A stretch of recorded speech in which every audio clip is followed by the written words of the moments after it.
Hi, welcome back to my channel. In this video, I'm going to show the log4j vulnerability and how we can implement the techniques easy way and alternative to log4j and documentation check and how whether they have this, how do we check the vulnerabilities are already there.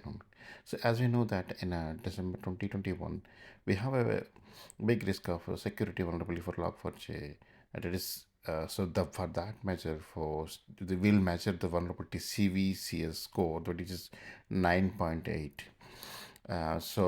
Out of 10, so that score is very high for that. So in 2021, for the log4j jar, which is founded out in the for the version 1.2.15 and 1.217. So for that, so just to I'm going to show how we can fix an easy way. I'm going to show the documentation here. This log4j documentation here. You can check all the versions 1.2.17. If you can see, observe that if we can see the 5 vulnerabilities here, and 1.2.15 has another 5 security vulnerabilities. I think we came to know in 2021 December. So this is the vulnerability, and CVCS will measure with the CVCS score, which is very high for a log4j. So because I hope you aware of it. There's a Jane Day lookup, and it's flexible for hackers to log into them for that. So that and the Apache documentation recommends that what is the next version available. That's log4j.core and API. So these are jars released it as part of implementation. Here the observation is group ID and artifact ID has been changed, and it is completely moved from the repository. See if you can see the structure in Marvin, which is downloaded jar. So it's org log4j.log4j.1 version is org Apache and log4j.log4j. That's the structure it maintains that.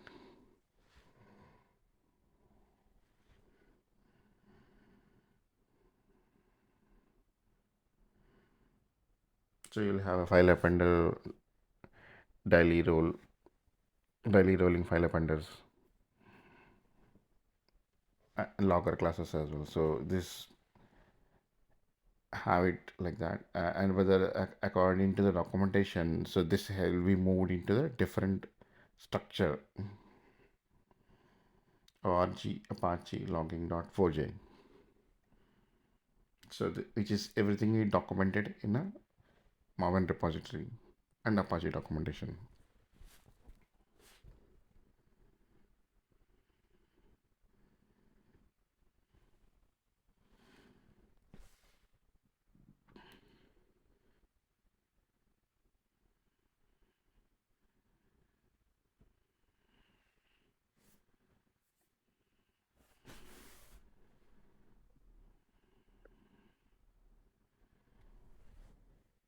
So we can see that here the artifact has moved into this structure. So that's the implementation for it moved into the different folder structure. So log4j.core, and then I have the latest version. So generally I prefer 2.23.1 is the latest one.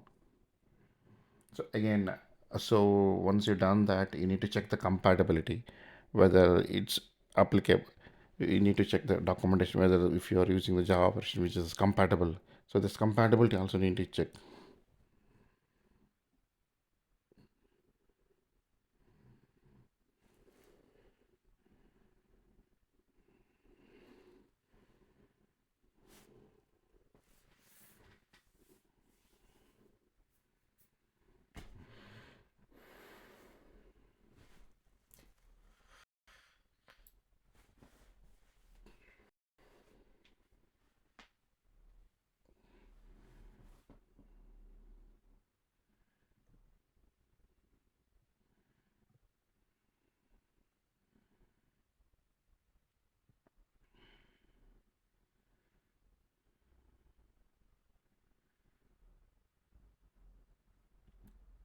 So core log4j.core 20.31, and you see the structure.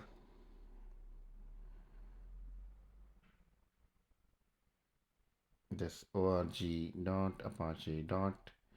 So logging. So if you implement this new jar, so you need to change the structure of each class and log4j.xml. So when you implement this any classes, so for log4j, so everywhere you need to change the structure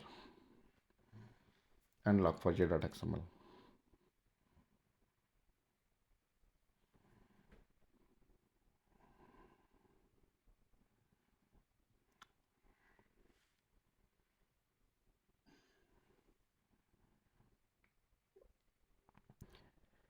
In a core, the daily role file appender is not here, and it will be available in a API. So the core and API divided based on the convenient, and it's a decoupling. So few of them is available in core, few of them are available in API. So it is a bit confusing, but ultimately these classes are available both of any of these.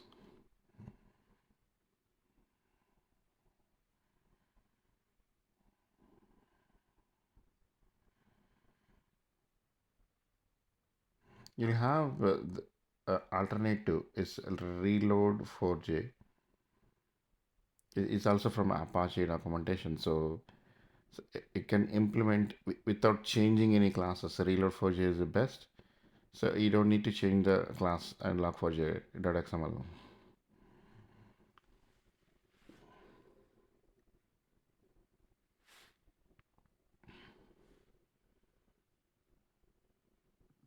So it's a single jar and it will have, so no confusion about the core API jars.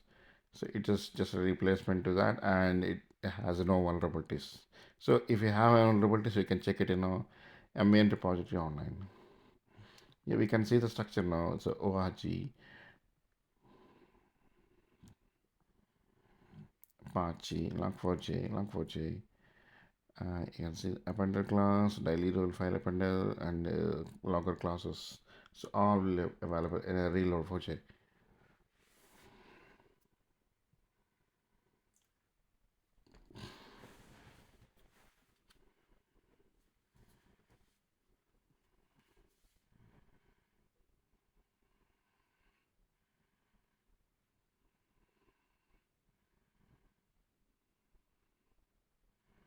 So we can see there's no vulnerabilities here. In the site it says no vulnerabilities.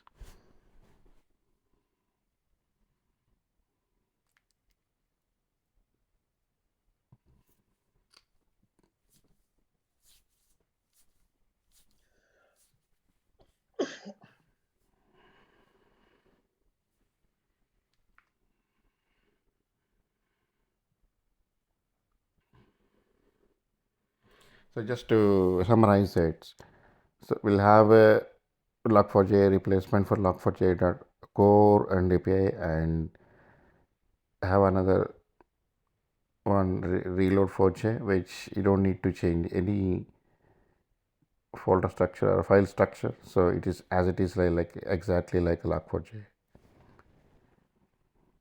Hope you like this video. Please like, share, and comment. Thank you. Any comments, please let me know. Thank you.